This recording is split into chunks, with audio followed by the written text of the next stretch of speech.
Jarrod. Thanks for coming by and checking out Pete's Snakebite Kit. Again, or if it's the first time, this is about building Cobras. And right now, mostly about building my Cobra. It's a Hurricane Motorsports replica of a Shelby Cobra. Anyway, if you've been with us for a while, you know a couple videos ago, I was belly aching about the Holley Sniper, how bad it is, how terrible it made my life. Well, guess what? That thing's gone. And the Holley Sniper 2 might be better, but guess what? I don't know and I don't care because we're moving to a Holley double bumper. Let's take a look at that. So back in the old days, it was really easy to pick a Holley, especially if you're going to do a double pumper. A 4777 was a 650, 4778 was a 700, and so on. And an 850 used to be a 4781. Well, there's about 1,000 different models of Holley carburetors now.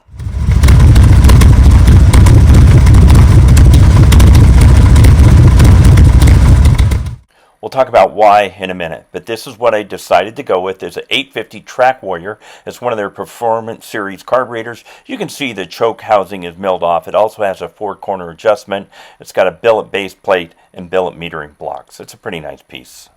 Formulas are a starting point. Formulas are not an ending point. They help us figure stuff out. Let's talk about the carburetor size formula.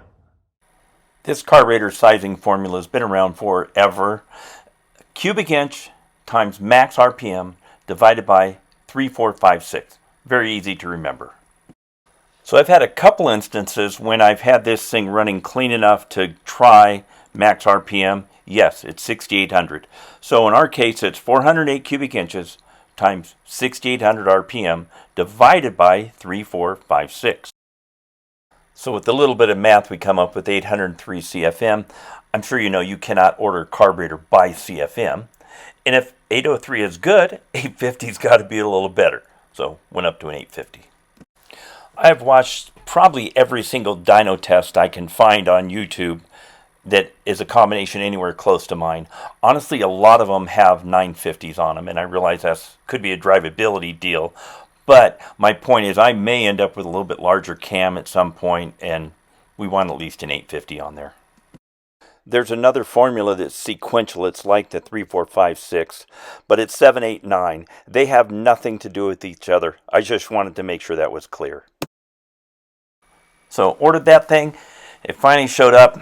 Like any good hot rodder, what did I do when I got it? I took it apart and looked at everything inside. The first thing I noticed is there's somebody at Holley who assembled this who's still learning how to torque float bowls, because the float bowls were so tight they split all of the gaskets front and back where the float bowl seals to the metering block. Nice, huh? When I got the back bowl off, took a look at the rear metering block, and we've got jet extenders in it which are designed to keep fuel from pulling away from the rear jets on acceleration. Editor's note, you will not be getting these out without Holley's cool, slick, kind of expensive screwdriver that fits down in there. I thought I wanted a carburetor that has a power valve in the front and the back. I'll talk about some details a little later. This one actually came with a blocked off power valve in the back, but the metering blocks front and rear are the same part number.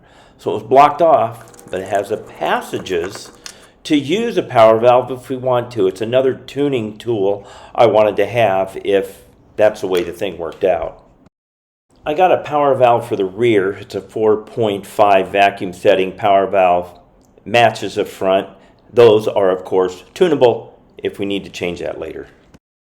Holley advertises this carburetor as having thumb screws for the 4-corner mixture screws.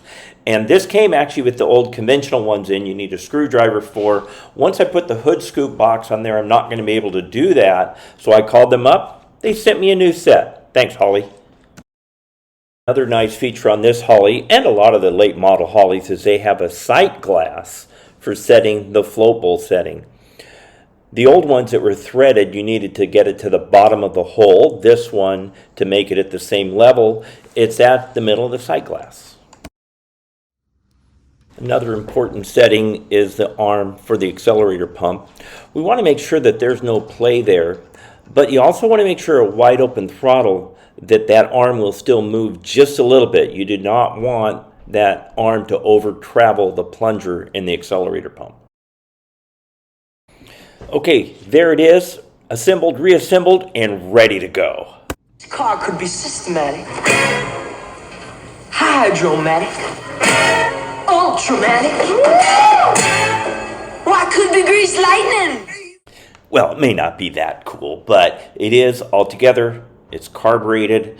I went through a few iterations of where I was going to put the regulator and how I was going to hook that up and the fuel line and so on. I've got that all dialed in now. The regulator, as you can see, is a return style. So the fuel comes into the regulator, regulates it, it goes to the carburetor, and then it has a return line that returns the excess to the fuel tank, kind of like a fuel injection system. It starts nice and easy, click boom. Also, it idles at about 750, 800, no problem. Actually cleaner than the Sniper. So I've got my AFR meter and the vacuum gauge hooked up. Got the idle set really nice. You can see it stays right around 10 inches of vacuum and about 13 to 14 AFR in an idle. Primary's rev, nice and clean. The secondary's rev, nice and clean. Does anybody have any questions? Okay, I wanted to explain a couple things you saw on that. You probably saw some wiring that was all hanging out. I had to redo the whole wiring harness that tied the MSD and the Sniper and everything together. I'm going to add a switch that goes down to the oil pressure that will kill the ignition if I have no oil pressure. I also want to put a switch in for the fan, which was run off of the Sniper before, and I've got a temp switch that's going to be in the manifold. So I want to get that all done up before I make the wiring nice and clean again. Another casualty you saw was that makeshift AFR meter and the vacuum gauge just sitting on the intake manifold. That's how I was, tuning it and looking at it, and then I rigged it up where I could see it for some driving and see where the AFR is under certain throttle positions and so on. So I'll probably mount that AFR gauge, that odometer, air fuel ratio meter, and a vacuum gauge that match and build a panel for it that goes beneath the dash. But I think I'll make it so it's temporary. I think for shows and stuff I won't have those gauges in there because they're not period correct looking. But that thing's helping us get this thing really close on the tune. So there you have it. This thing is now carbureted. It runs great. It's going to run even better. It actually starts pretty easy. You've got to play Mr. Choke when it's cold until the thing's warmed up, but I've had tons of cars like that. It doesn't really bother me because when this thing's warmed up, it's really nice. Hey, thanks for watching. Pete Snakebite Kid.